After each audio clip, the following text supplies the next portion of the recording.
Hola, vamos a continuar con la lectura de La virtud del egoísmo de Ayn Rand. Nos quedamos en el capítulo 17, el racismo. El racismo es la forma más baja y groseramente primitiva de colectivismo. Es la idea de atribuir significado moral, social y político al linaje genético de una persona.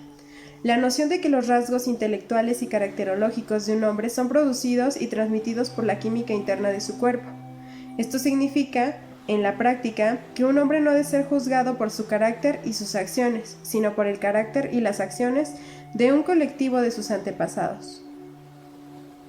El racismo pretende que el contenido de la mente de un hombre, no su aparato cognitivo, sino el contenido de éste, es heredado, que las convicciones, los valores y el carácter de una persona quedan determinados antes de nacer, por factores físicos fuera de su control. Esta es la versión cavernícola de la doctrina de las ideas congénitas o del conocimiento heredado, que ha sido totalmente refutada por la filosofía y la ciencia. El racismo es una doctrina creada por brutos, practicada por brutos y destinada a brutos. Es la versión del colectivismo a nivel del establo, apropiada para la mentalidad que logra distinguir entre diferentes razas de animales, pero no entre los animales y los hombres. Como cualquier otra forma de determinismo, el racismo invalida el atributo específico que distingue al hombre de todas las demás especies vivientes, su facultad racional. El racismo niega dos aspectos de la vida del ser humano, la razón y la elección, o la mente y la moral, reemplazándolos por predestinaciones químicas. La familia respetable que mantiene a parientes que no lo merecen u oculta sus delitos para proteger el buen nombre de la familia, como si la estatura moral de un hombre pudiese ser dañada por las acciones de otro. El holgazán que hace alarde de su tatarabuelo, que fue un constructor de imperios, la solterona pueblerina que presume de que su tío abuelo, por la parte materna, fue un senador del parlamento y su primo lejano dio un concierto en el Carnegie Hall, como si sus logros de un hombre pudiesen borrar la mediocridad de otro. Los padres que revisan árboles genealógicos para evaluar las posibilidades que ofrece el yerno en perspectiva. La celebridad que comienza su autobiografía con un detallado relatado de su historia familiar. Todos estos son ejemplos de racismo, manifestaciones atípicas de una doctrina cuya más compleja expresión es la guerra tribal de los salvajes de la prehistoria, el genocidio de la Alemania nazi y las atrocidades perpetradas en la que en la actualidad se ha dado en llamar naciones emergentes.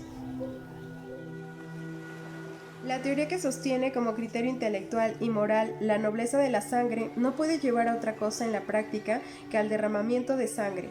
La fuerza bruta es la única acción posible para hombres que se consideran a sí mismos como compuestos químicos carentes de cerebro. Los racistas modernos intentan probar la superioridad o inferioridad de una raza determinada a través de los logros históricos de algunos de sus miembros. El frecuente espectáculo histórico de un gran innovador que en vida fue escarnecido, denunciado, obstaculizado y perseguido por sus compatriotas para luego algunos años después de su muerte ser reverenciado, honrado con un monumento nacional y aclamado como prueba de la grandeza de la raza alemana o francesa o italiana o camboyana. Es una muestra tan repugnante de expropiación colectivista perpetrada por racistas, como cualquier expropiación de la riqueza material cometida por los comunistas.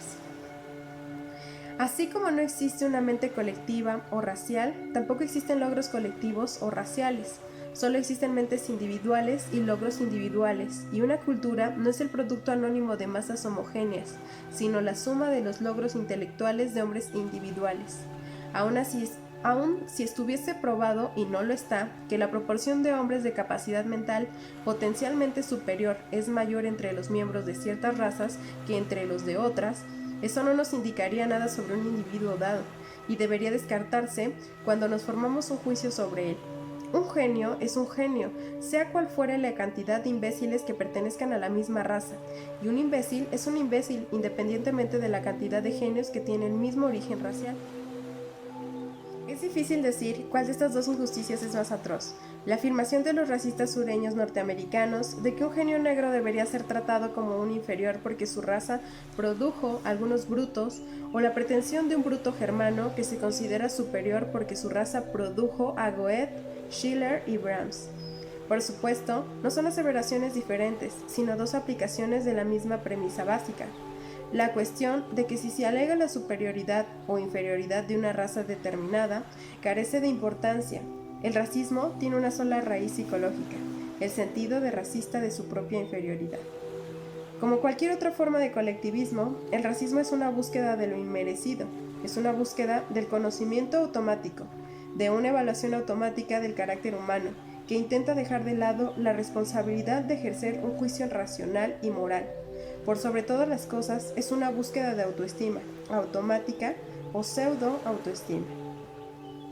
Atribuir las virtudes personales al origen racial equivale a confesar que uno no tiene conocimiento del proceso a través del cual se adquieren las virtudes y, en la generalidad de los casos, que uno no ha sido capaz de adquirirlas. La enorme mayoría de los racistas son personas que no han logrado su propia identidad, no han alcanzado meta alguna ni se han distinguido individualmente. Buscan la ilusión de una autoestima tribal, alegando para ello la inferioridad de alguna otra tribu. Obsérvese la histérica obsesión de los racistas sureños norteamericanos.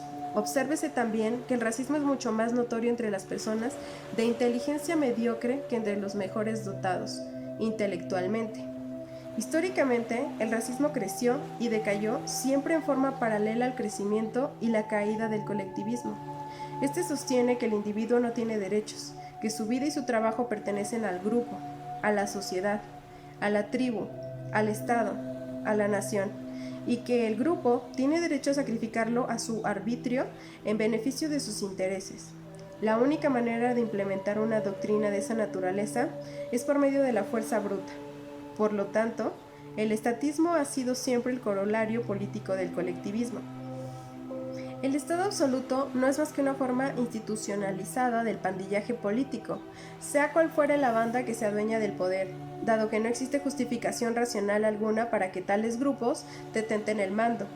Nunca la hubo ni la habrá. La mística del racismo es un elemento crucial de toda variante del Estado absoluto. La relación es recíproca.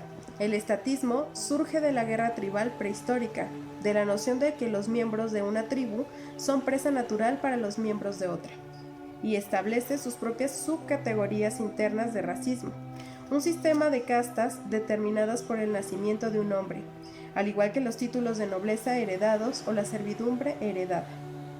El racismo de la Alemania nazi, donde los hombres tenían que llenar cuestionarios sobre su ascendencia, retrocediendo varias generaciones para probar su origen ario, tuvo su contraparte en la Rusia soviética, donde los hombres debían contemplar cuestionarios similares para demostrar que sus antepasados no habían poseído alguna propiedad, probando así su origen proletario. La ideología soviética se apoyó en la idea de que los hombres pueden ser condicionados genéticamente para el comunismo, es decir, que unas pocas generaciones condicionadas por una dictadura transmitirán la ideología comunista a sus descendientes, en quienes el comunismo será congénito.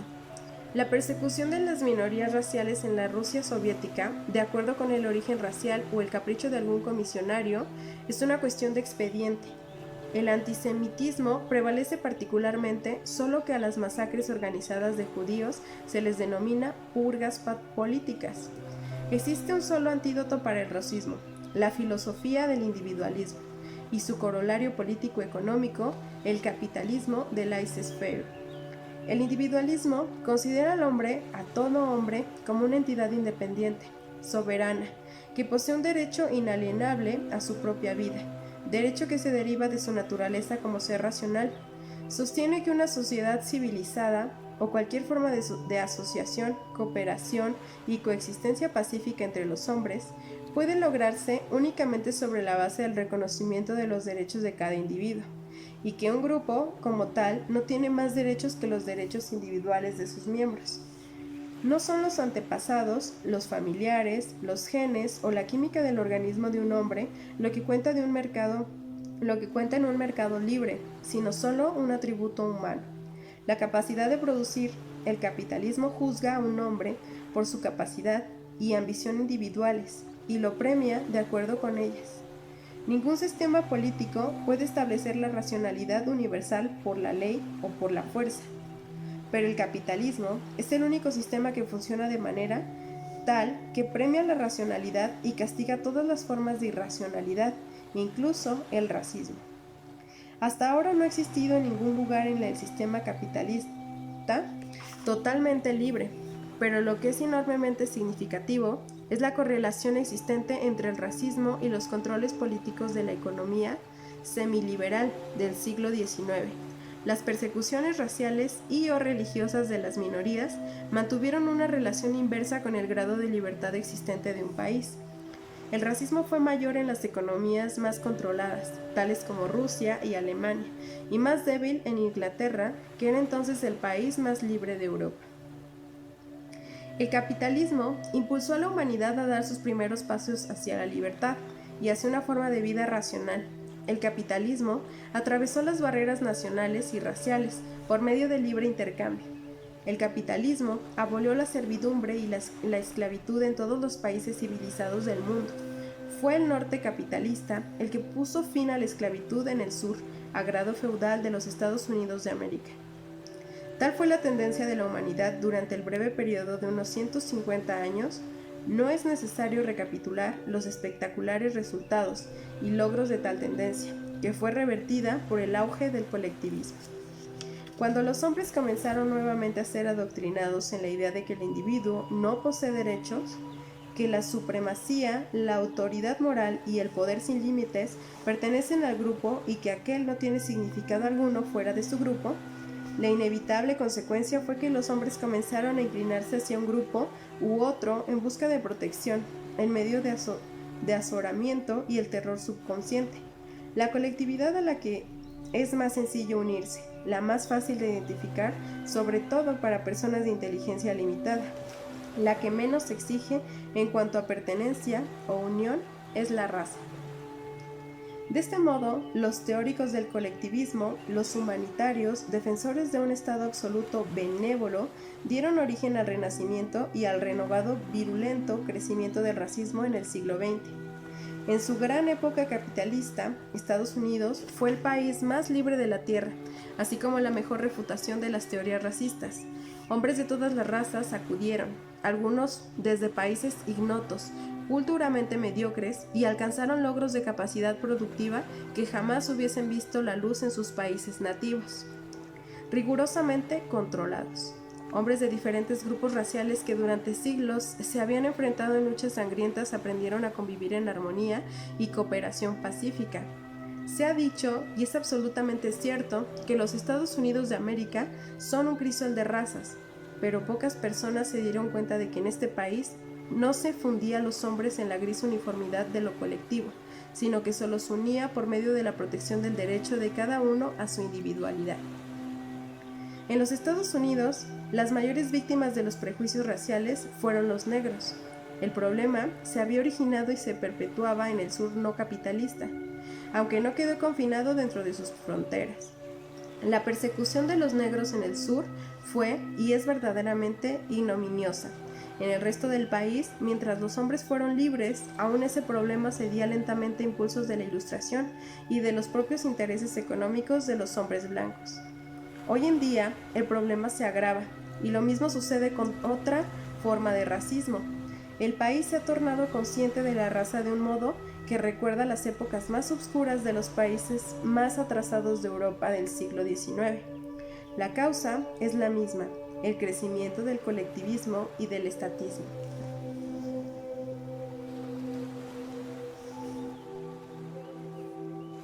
A pesar del clamor por la igualdad racial difundido por los socialistas demócratas durante las últimas 2 décadas, la Oficina de Censos informó recientemente el nivel económico de los negros en relación con el de los blancos no ha crecido en casi 20 años. Se elevó en los años más libres de la economía mixta y se deterioró con el progresivo aumento del Estado benefactor socialdemócrata. El crecimiento del racismo es una economía mixta, se mantiene a la par con el incremento de los controles gubernamentales. Una economía mixta desintegra a un país en una guerra civil institucionalizada de grupos de presión, cada uno de los cuales lucha en procura de favores legislativos y privilegios especiales a costa de los demás. La existencia de tales grupos de presión y de sus camarillas políticas se reconoce actualmente en forma abierta y cínica. La pretensión de toda filosofía política, de todo principio, ideal o meta a largo plazo está desapareciendo con rapidez en la escena, y prácticamente se ha admitido que los Estados Unidos se encuentran a la deriva, a merced de un juego de poder a corto plazo ejecutado por pandillas estatizantes, cada una de ellas interesada en obtener el control legislativo con el fin de lograr ventajas especiales para el momento inmediato. En ausencia de una filosofía política coherente, cada grupo ha actuado en favor de su propia destrucción, vendiendo su futuro por un privilegio momentáneo. La política de los hombres de negocios a este respecto fue, por algún tiempo, totalmente suicida. Sin embargo, ha sido superada por la política que actualmente siguen los líderes negros. Mientras los líderes negros luchaban contra la discriminación puesta en vigencia por el gobierno, tenían de su lado el derecho, la justicia y la moral, pero ya no luchan por eso. Las confusiones y contradicciones que rodean la cuestión del racismo han alcanzado un clímax increíble. Es hora de aclarar los principios involucrados. La política seguida por los estados sureños en relación con los negros fue y es una vergonzosa contradicción de los principios básicos de los Estados Unidos. La discriminación racial, impuesta e implementada por ley, es una violación tan manifestante, injustificable de los derechos del individuo, que las leyes racistas del sur deberán haber sido declaradas inconstitucionales hace mucho tiempo. La pretensión de los racistas sureños acerca de los derechos del Estado es una contradicción en sí misma. No existe el derecho de algunos hombres de violar los derechos de los demás. El concepto constitucional de los derechos del Estado se refiere a la división de poderes entre las autoridades locales y las nacionales, y sirve para proteger a los estados frente al gobierno federal. No concede al gobierno de un estado un poder ilimitado, arbitrario, sobre sus ciudadanos, ni le da el privilegio de abrogar los derechos individuales de estos. Es innegable que el gobierno federal ha utilizado la cuestión racial para aumentar su propio poder, fijando un precedente para inmiscuirse en los legítimos derechos de los estados miembros de una manera innecesaria e inconstitucional. Esto solo significa que ambos gobiernos están errados. Nada excusa la política de los racistas sureños. Una de las peores contradicciones en este contexto es la posición que adoptan muchos de los denominados conservadores, no solo los del sur, quienes sostienen que son defensores de la libertad, del capitalismo, de los derechos de propiedad, de la Constitución y, sin embargo, propugnan al mismo tiempo el racismo. No parecen dar a los principios la relevancia necesaria para notar que están socavando el mismo suelo que pisan. Quienes rechazan los derechos del individuo no pueden pretender, defender o sostener derecho alguno. Esos supuestos campeones del capitalismo son los que más contribuyen a desacreditarlo y desnutrirlo. Los socialdemócratas son culpables de la misma contradicción, si bien en forma diferente. Alegan que todos los derechos del individuo deben sacrificarse en favor del poder ilimitado de la mayoría, y al mismo tiempo se presentan como defensores de los derechos de las minorías, pero la minoría más pequeña del mundo es el individuo. Quienes niegan los derechos del individuo no pueden llamarse a sí mismos defensores de las minorías. Esta acumulación de contradicciones, de miope pragmatismo, de cinismo, desprecio hacia todo principio, de atroz irracionalidad, ha alcanzado ahora su clímax con las nuevas demandas de los líderes negros. En lugar de luchar contra la discriminación racial, exigen que ésta sea legalizada y puesta en vigencia. En lugar de luchar contra el racismo, demandan el establecimiento de grupos raciales. En lugar de luchar en favor de la ceguera ante el color, en las cuestiones sociales y económicas, declaran que esa ceguera es perjudicial y que el color debe ser la consideración primordial. En lugar de luchar por los iguales derechos, piden privilegios raciales especiales. Demandan que se establezcan cupos raciales en cuanto al empleo y que los puestos se distribuyan sobre una base racial en proporción al porcentaje de habitantes de una raza determinada en la población local. Por ejemplo, dado que los negros constituyen el 25% de la población de Nueva York, solicitan que una empresa determinada ocupe a un 25% de negros. El sistema de cupos raciales ha sido uno de los peores males en todos los regímenes racistas. Había cupos raciales en las universidades en la Rusia zarista, en la población de las principales ciudades de Rusia, etc. Una de las acusaciones contra los racistas norteamericanos es que algunas escuelas practican un sistema secreto de cupos raciales. Se consideró una victoria de la justicia cuando en los cuestionarios de solicitudes de empleo se dejó de preguntar cuál era la raza o la religión del solicitante. Hoy no es un opresor, sino un grupo minoritario oprimido quien reclama la aplicación de cupos raciales. Esta demanda, en particular, resultó excesiva, aún para los socialdemócratas. Muchos de ellos la denunciaron, como corresponde, con profunda indignación. Dijo el diario New York Times, los manifestantes siguen un principio verdaderamente vicioso al jugar a los números. El reclamo de que el 25% o cualquier otro porcentaje de empleos debe ser ocupado por negros o cualquier otro grupo es erróneo, por una razón fundamental. Exige un sistema de cupos que es discriminatorio en sí mismo. Este diario ha combatido desde hace ya mucho tiempo un cupo religioso en relación con los jueces designados. Del mismo modo, nos oponemos a un cupo racial con respecto a los empleos, desde los más encumbrados hasta los más humildes. Como si el desembosado racismo de esta demanda no fuese suficiente, algunos líderes negros fueron aún más lejos. Whitney Joe, director ejecutivo de la Liga Urbana Nacional, hizo la siguiente declaración, New York Times, 1 de agosto de 1963. Los líderes blancos deben ser lo suficientemente honestos como para aceptar que, a lo largo de toda nuestra historia, existe una clase especialmente privilegiada, los ciudadanos, que recibió tratamientos preferenciales. Esa clase fueron los blancos.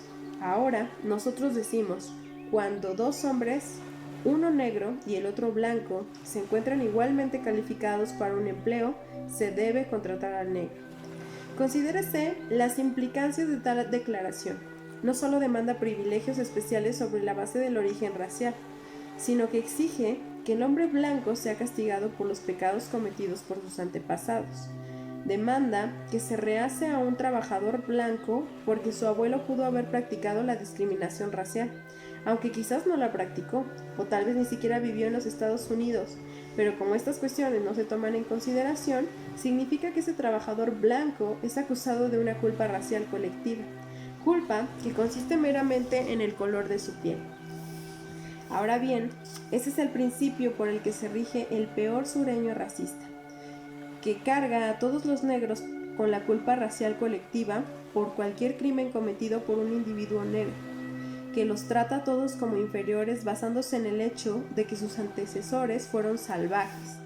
Lo único que se puede comentar con respecto a tales demandas es, ¿según qué derecho? ¿Según qué código? ¿Según qué norma? Esta política absurda y malvada está destruyendo la base moral de la lucha de los hombres de color. Su caso debe apoyarse en el principio de los derechos del individuo. Si exigen la violación de los derechos de los demás, niegan y pierden los propios. Se les aplica entonces la misma respuesta que a los racistas sureños. No existe el derecho de algunos hombres a violar los derechos de otros. Sin embargo, toda la política de los líderes negros avanza en esa dirección.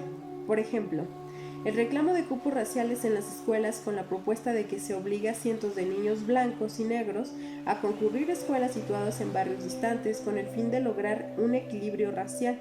Nuevamente, esto es racismo puro.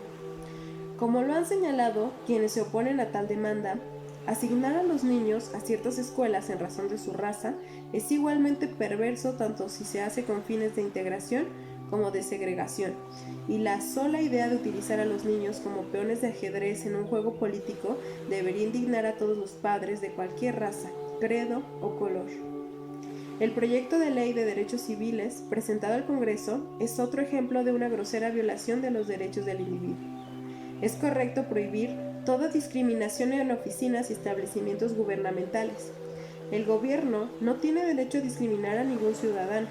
Y por ese mismo principio, el gobierno no tiene derecho a discriminar en favor de algunos ciudadanos a expensas de otros. No tiene derecho a violar el derecho a la propiedad privada, prohibiendo la discriminación en establecimientos pertenecientes a ciudadanos particulares. Ningún hombre negro o blanco tiene derecho alguno a la propiedad de otro hombre. Los derechos de un hombre no son violados si una persona se niega a tratar con él. El racismo es una doctrina perversa, irracional y moralmente despreciable, pero las doctrinas no pueden ser prohibidas ni prescriptas por la ley.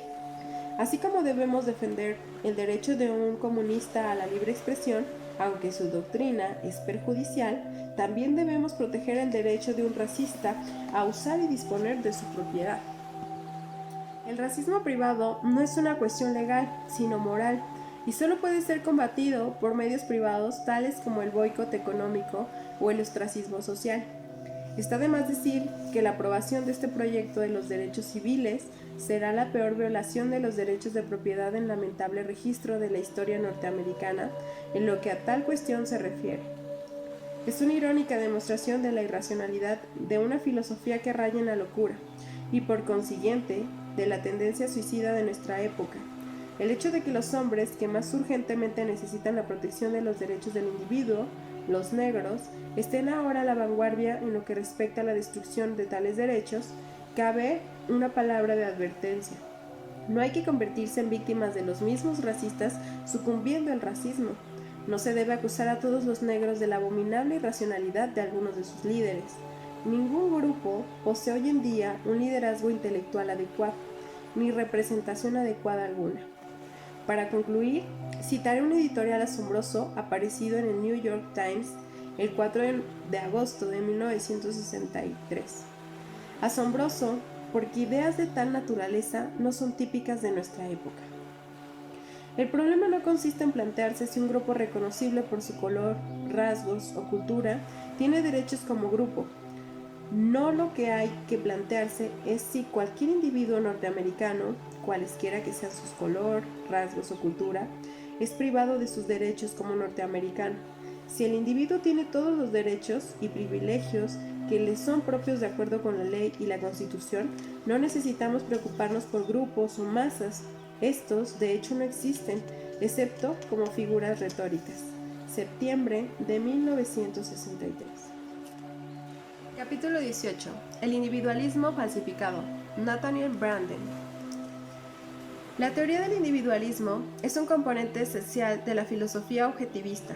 El individualismo es un concepto tanto ético-político como ético-psicológico. Como concepto ético-político, sostiene la supremacía de los derechos del individuo, el principio de que el hombre es un fin en sí mismo, no un medio para los fines de otros. Como concepto ético-psicológico, afirma que el hombre debe pensar y juzgar de manera independiente, sin que haya para él nada más valioso que la soberanía de su intelecto. La base filosófica y la ratificación del individualismo, como lo demostró Ayn Rand en La rebelión de Atlas, es el hecho de que, ética, política y psicológicamente, es un requerimiento objetivo de la supervivencia correcta del hombre, de su supervivencia como ser racional. Queda implícita y es condición necesaria la existencia de un código ético cuyo criterio de valor es la vida humana. La defensa del individualismo como tal no es nueva. Si lo es de hecho de que el objetivismo confiere validez a la teoría del individualismo y define una manera coherente de practicarlo. Con demasiada frecuencia se sostiene que el significado ético-político del individualismo es el de hacer todo lo que uno desee sin tener en cuenta los derechos de los demás. En apoyo de esta interpretación se cita escritores tales como Nietzsche y Max Stirner. Los altruistas y los colectivistas tienen obviamente, especial interés en persuadir a los hombres de que ese es el significado del individualismo. El hombre que se rehúsa a ser sacrificado intenta sacrificar a los demás. La contradicción en tal interpretación y su refutación es la siguiente. Dado que la única base racional del individualismo como principio ético es el requisito de que el hombre sobreviva como tal, ningún hombre puede reclamar el derecho moral de violar los derechos de otros. Si les niega a los demás la posesión de derechos inviolables, tampoco podrá reclamarlos para sí, pues ha rechazado la base sobre la cual descansan tales derechos. Nadie puede reclamar el derecho moral a una contradicción. El individualismo no consiste solo en rechazar la creencia de que el hombre debe convivir para la colectividad. Aquel que busca rehuir la responsabilidad de sustentar su vida por su propio pensamiento y esfuerzo, que desea sobrevivir mediante la conquista, el dominio y la explotación de los demás, no es individualista. Individualista es el que vive para sí mismo y por el esfuerzo y producto de su propia mente. No se sacrifica por los otros, ni sacrifica a estos en su beneficio. Trata con los hombres como comerciante, no como saqueador, como un productor, no como una tila. Tanto los altruistas como los colectivistas quieren que los hombres desconozcan la distinción entre un comerciante y un saqueador, entre un productor y una tila. En su contexto ético-político, el significado del individualismo ha sido pervertido y difamado sobre todo por sus antagonistas declarados. En su contexto ético-psicológico ha sido pervertido y difamado predominadamente por sus supuestos defensores, aquellos que desean diluir la distinción entre un juicio independiente y un capricho subjetivo. Estos son los denominados individualistas, que equiparan al individualismo no con el pensamiento independiente, sino con los sentimientos independientes. No existen sentimientos independientes, solo existen mentes independientes. En primer lugar, y principalmente, el individualista es un hombre identificado con la razón. La vida de un hombre depende de su habilidad para pensar, de su facultad racional. La racionalidad es la condición previa de la independencia y la confianza de sí mismo. Un individualista que no es independiente ni tiene confianza en sí mismo es una contradicción en términos. El individualismo y la independencia son lógicamente inseparables. La independencia básica del individualista consiste en su lealtad a su propia mente. Es su percepción de los derechos de la realidad, su entendimiento, su juicio, lo que se rehúsa a sacrificar frente a las afirmaciones no comprobadas de los demás. Ese es el significado de la independencia intelectual, y esa es la esencia de un individualista. Basa sus juicios de manera desapasionada e intransigente en los hechos. El hombre necesita del conocimiento para sobrevivir, y solo la razón puede lograrlo. Los que rechazan la responsabilidad de pensar y razonar pueden existir únicamente como parásitos del pensamiento de otros. Y un parásito no es individualista, es irracional. Él idolatra del capricho que considera el conocimiento y la objetividad como restricciones de su libertad. El hedonista, que solo vive el momento y que actúa de acuerdo con sus sentimientos particulares, no son individualistas. La independencia, que busca un individuo irracional, es la independencia respecto de la realidad, como el protagonista de El hombre subterráneo de Dostoevsky, que clama: ¿qué me importan las leyes de la naturaleza y de la aritmética, cuando por alguna razón me disgustan esas leyes y el hecho de que 2 más 2 son 4? Para el irracional, la existencia es solo un choque entre sus caprichos y los caprichos de los demás. El concepto de una realidad objetiva carece de realidad para él. El ser rebelde o estar en contra de lo convencional no constituye en sí prueba del individualismo alguno, así como el individualismo no consiste meramente en rechazar el colectivismo, tampoco consiste solo en la ausencia de conformismo. Un conformista es el que declara: es cierto porque otros lo creen, pero no es un individualista el que dice: es cierto porque yo lo creo. Un individualista afirma: yo lo sostengo porque la razón me demuestra que es cierto. Hay una escena en El manantial que vale la pena recordar en este contexto. En el capítulo que trata de la vida y la carrera del colectivista Elson Toye, Ayn Rand describe a los diversos grupos de escritores y artistas organizados por Toye. Había una mujer que en sus libros nunca había usado letras mayúsculas, un hombre que no empleaba comas, un joven que había escrito una novela de 1000 páginas sin utilizar una sola letra O, y otro que escribía poemas que ni rimaban ni tenían cadencia. Había un joven pintor que no usaba telas, sino que hacía algo con jaulas de pájaros y metrónomos. Algunos amigos hicieron notar a Ellsworth que su posición resultaba inconsistente. Se oponían tan profundamente al individualismo, decían, y sin embargo, aquí estaban todos sus escritores y artistas, y cada uno de ellos era un individualista furioso.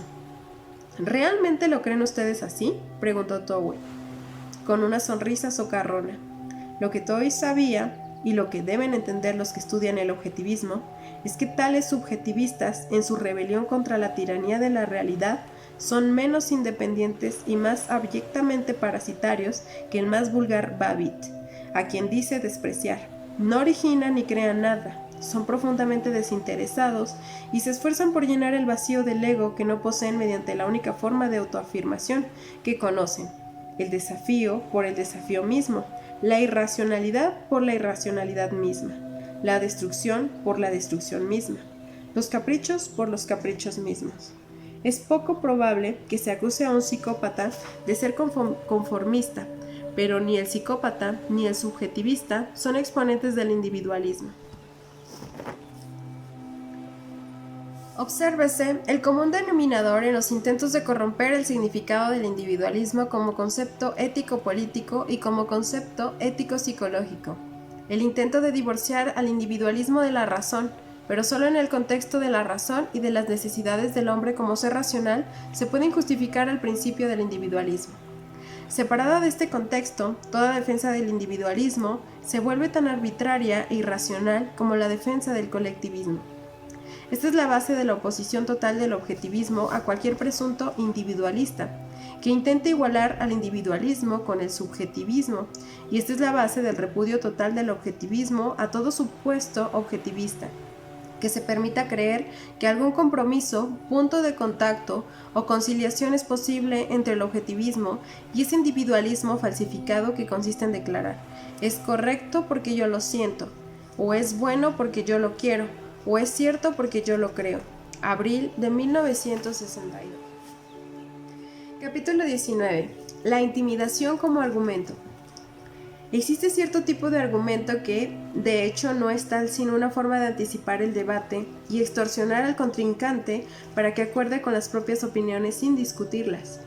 Es el método que consiste en evadir la lógica mediante la presión psicológica. Dado que se haya particularmente generalizado en la cultura actual y crecerá aún más en los tiempos por venir, será conveniente aprender a identificarlo para estar en guardia cuando surja. Este método tiene cierto parecido con la falacia ad hominem y surge de la misma raíz psicológica, pero es diferente en su significado esencial. La falacia ad hominem consiste en intentar refutar un argumento impugnado la persona de quien lo presenta. Por ejemplo, el candidato X es inmoral y en consecuencia su argumento es falso. En cambio, el método de presión psicológica consiste en amenazar con impugnar la personalidad del oponente mediante su propio argumento, desacreditando así el argumento mismo sin debate alguno. Por ejemplo, solo los inmorales pueden no ver que el argumento de candidato X es falso. En el primer caso, la inmoralidad del candidato X, real o inventada, se ofrece como prueba de la falsedad de su argumento. En el segundo caso, la falsedad de su argumento se afirma en forma arbitraria y se ofrece como prueba de su inmoralidad. En la jungla epistemológica actual, este segundo método se utiliza con más frecuencia que cualquier otro tipo de argumento irracional. Debe ser clasificado como una falacia lógica y puede denominárselo como el argumento de la intimidación. Su característica esencial es que apela a la duda sobre la personalidad moral y se apoya en el miedo, la culpa o la ignorancia de la víctima. Se usa en forma de un ultimátum que demanda a la víctima que renuncie a una idea dada sin discusión ante la amenaza de que se le considere moralmente indigna. El patrón es siempre el mismo. Únicamente los malvados, deshonestos, despiadados, insensibles, ignorantes, etc., pueden tener una idea así. El ejemplo clásico de la intimidación como argumento es la historia del nuevo ropaje del emperador. En esta historia, unos charlatanes venden al emperador un ropaje inexistente, aseverando que su inusual belleza lo hace invisible para quienes son moralmente depravados. Obsérvese los factores psicológicos necesarios para que esto funcione. Los charlatanes basan su accionar en las dudas personales del emperador. Este no cuestiona lo que le aseguran, ni la autoridad moral de esas personas, se rinde de inmediato, afirmando que ve la vestimenta, rechazando así la evidencia de sus propios ojos, invalidando su propia conciencia, antes que enfrentar una amenaza contra su precaria autoestima. La distancia que se halla de la realidad puede ser calculada por el hecho de que prefiere caminar desnudo por la calle exhibiendo ante la población sus ropas inexistentes, antes de arriesgarse a enfrentar la condenación moral de dos pillos. La gente, azuzada por el mismo pánico psicológico, prorrumpe en fuertes exclamaciones de admiración ante las ropas del rey, intentando superarse unos a otros, hasta que un niño grita que el emperador está desnudo. Este es el patrón exacto del funcionamiento del argumento de la intimidación, tal como se usa hoy en día en todas partes a nuestro alrededor. Todos lo hemos escuchado y lo escuchamos constantemente. Solo quienes carecen de los instintos más delicados pueden no aceptar la moralidad del altruismo. Únicamente un ignorante puede no ver que la razón ha sido invalidada. Solo los reaccionarios que abrigan las más negras intenciones pueden defender el capitalismo. Solo los traficantes de la guerra pueden oponerse a las Naciones Unidas. Únicamente los fanáticos pueden creer en la libertad. Solamente los cobardes pueden negarse a ver que la vida es una cloaca. Solo el hombre superficial puede buscar la belleza, felicidad, logros, valores o héroes. Como ejemplo de todo un campo de actividades basado en nada más que la intimidación como argumento, puedo citar el arte moderno, donde los espectadores, con tal de probar que poseen una penetración privativa de la élite mística, prorrumpen en exclamaciones de admiración, intentando superarse unos a otros ante el esplendor de una tela pintarrajeada, pero carente de todo arte. El argumento de la intimidación domina hoy en día las discusiones de dos maneras. En los discursos y declaraciones públicas florece en forma de largas, complicadas y elaboradas estructuras de palabrería ininteligible que no comunica claramente nada, salvo una amenaza moral. Solo los poseedores de una mentalidad primitiva pueden no darse cuenta de que la claridad es una simplificación exagerada. En la vida cotidiana, en el ámbito privado, la intimidación parece sin palabras, entre líneas, en formas de sonidos inarticulados, cuyas implicancias no están expresadas, se basa no en lo que se dice, sino en cómo se dice, no en el contenido, sino en el tono de voz. Ese tono está por lo común cargado de una incredulidad burlona o beligerante. Seguramente usted no defiende el capitalismo, ¿verdad? Y si esto no intimida a la potencial víctima, quien responde además adecuadamente, sí, lo defiendo. El diálogo se desarrollará más o menos así. Oh, pero no puede ser, verdaderamente no, ¿de veras? Sí, lo defiendo realmente, pero todo el mundo sabe que el capitalismo es obsoleto. Pues yo no lo sé. Oh, vamos. Puesto que no lo sé, ¿me daría usted las razones para pensar que el capitalismo es anticuado? Pero no sea ridículo, me dirá las razones. Bueno, realmente si usted no las conoce, no soy yo quien pueda dárselas. Todo esto, acompañado por cejas arqueadas, ojos muy abiertos, encogimiento de hombros, risitas socarronas y todo el arsenal de señales no verbales que transmiten ominosas indirectas y vibraciones emocionales de una clase particular, desaprobación. Si estas vibraciones fracasan, si se desafía a estas personas, uno descubre que no tiene argumentos, ni evidencias, ni prueba alguna, ni razón, ni base de apoyo, que toda su ruidosa agresividad solo sirve para ocultar un vacío. El argumento de la intimidación es una confesión de impotencia intelectual. El arquetipo primordial de tal argumento es obvio, y también lo son las razones de su popularidad entre los neomísticos de nuestra época. Para quienes entienden, ninguna explicación es necesaria. Para quienes no entienden, ninguna es posible. La fuente psicológica de tal argumento es la metafísica social. Un metafísico social es aquel que considera la conciencia de otros hombres superior a la propia y a los hechos de la realidad. Para un metafísico social, la aprobación moral de un mismo por parte de los demás tiene importancia primordial y reemplaza la verdad, los hechos, la razón y la lógica. La desaprobación de los demás lo atemoriza tanto que nada puede compensar el impacto que tiene su conciencia. Por lo tanto, negará la evidencia de sus propios ojos e invalidará su propia conciencia con el fin de lograr la sanción moral de cualquier charlatán.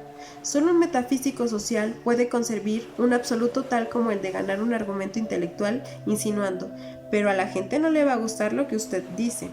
Estrictamente hablando, un metafísico social no concibe su argumento en términos conscientes, lo encuentra en forma instintiva, por introspección, dado que representa en su forma de vida psicoepistemológica. Todos hemos tenido que enfrentarnos con esas personas exasperantes que no escuchan lo que decimos, sino las vibraciones emocionales de nuestra voz, traduciéndolas ansiosamente en aprobación o desaprobación, para luego responder en consecuencia. Este es un tipo de argumento por intimidación autoimpuesto, al cual el metafísico social se rinde en la mayoría de sus encuentros con otras personas. Y en consecuencia, cuando se enfrentan a un adversario, cuando se desafían sus premisas, recurre automáticamente al arma que más lo aterroriza, la retirada ante una sanción moral.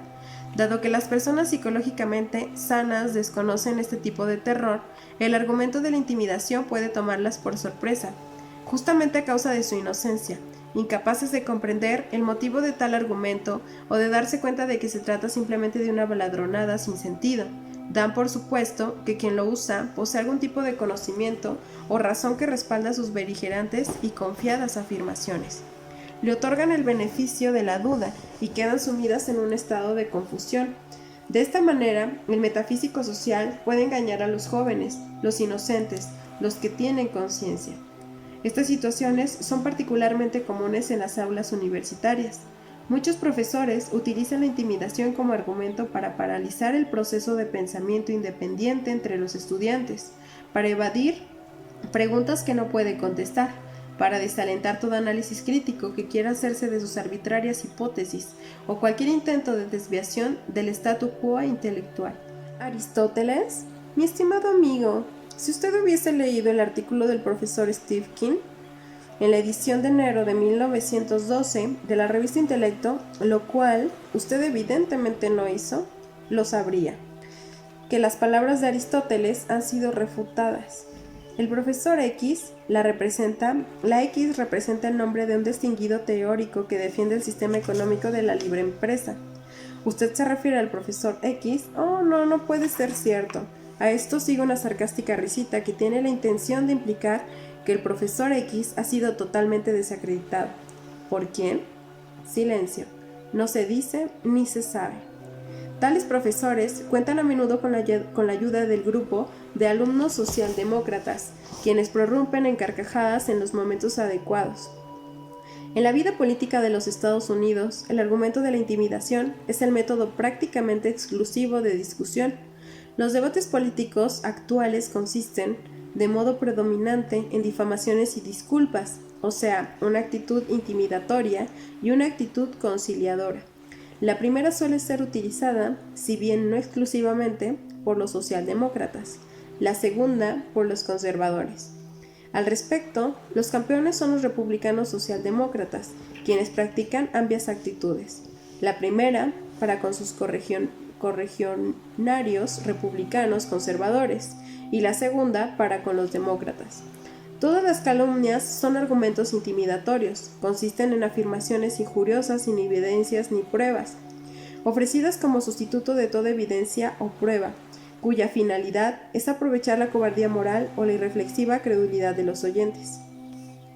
El argumento de la intimidación no es algo nuevo, se ha usado en todas las épocas y culturas, aunque rara vez en una escala tan grande como en la actualidad. En política se utiliza en forma más burda que en otras áreas de actividad, pero no está limitado a la política, se ha infiltrado en toda nuestra cultura. Es un síntoma de bancarrota cultural. ¿Cómo se opone a la resistencia a este argumento? Solo existe un arma contra él, la certeza moral. Cuando se interviene en una batalla intelectual, pequeña o grande, pública o privada, no se puede buscar, desear ni esperar el beneplácito del adversario. La única preocupación y el criterio exclusivo del juicio deben ser la verdad o la mentira, no la aprobación o desaprobación de otra persona. Y por sobre todo, no la aprobación de aquellos cuyos criterios son opuestos a los que uno sostiene. Permítaseme enfatizar que la intimidación como argumento no consiste en introducir un juicio moral en las cuestiones intelectuales, sino en sustituir el argumento intelectual por el juicio moral. Las evaluaciones morales se hallan implícitas en la mayoría de las cuestiones intelectuales. No solo es permisible, sino obligatorio presentar el juicio moral cuando y donde es apropiado hacerlo. Suprimir tal juicio es un acto de cobardía moral, pero el juicio moral debe siempre seguir, no preceder o reemplazar a las razones en las que se basa. Cuando uno aporta razones para el veredicto que emite, asume también la responsabilidad de éste y se entrega a su vez al juicio objetivo de los demás. Si las razones que se proveen son erradas o falsas, le sufrirán las consecuencias, pero condenan sin dar razones es un acto de irresponsabilidad moral. Se asemeja a la actitud del conductor de un auto que atropella a una persona y huye cobardemente del lugar del accidente, actitud que es la esencia misma de la intimidación como argumento.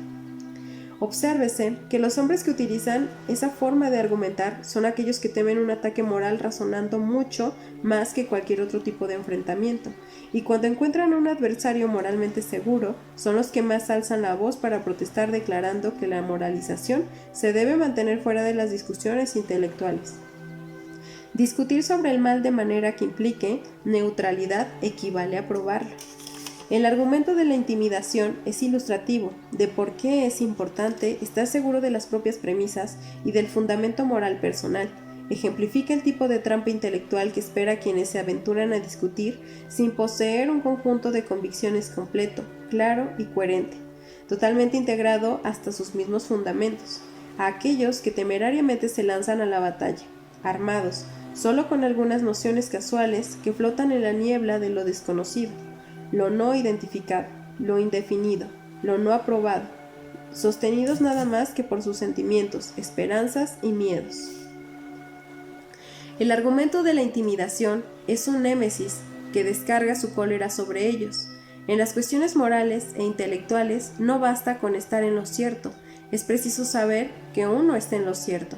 El ejemplo más ilustre de la respuesta correcta al argumento de la intimidación lo dio en la historia estadounidense el hombre que, rechazando los criterios morales del enemigo y con plena certeza de su rectitud, dijo: «Si esto es traición, saque el mejor partido de ella». Julio de 1964. Y con esto finalizamos nuestro audiolibro de La virtud del egoísmo de Ayn Rand. Espero hayan disfrutado mi compañía, tanto como yo disfruté leer para ustedes. Y nos vemos en la próxima aventura. Suscríbanse y denle like.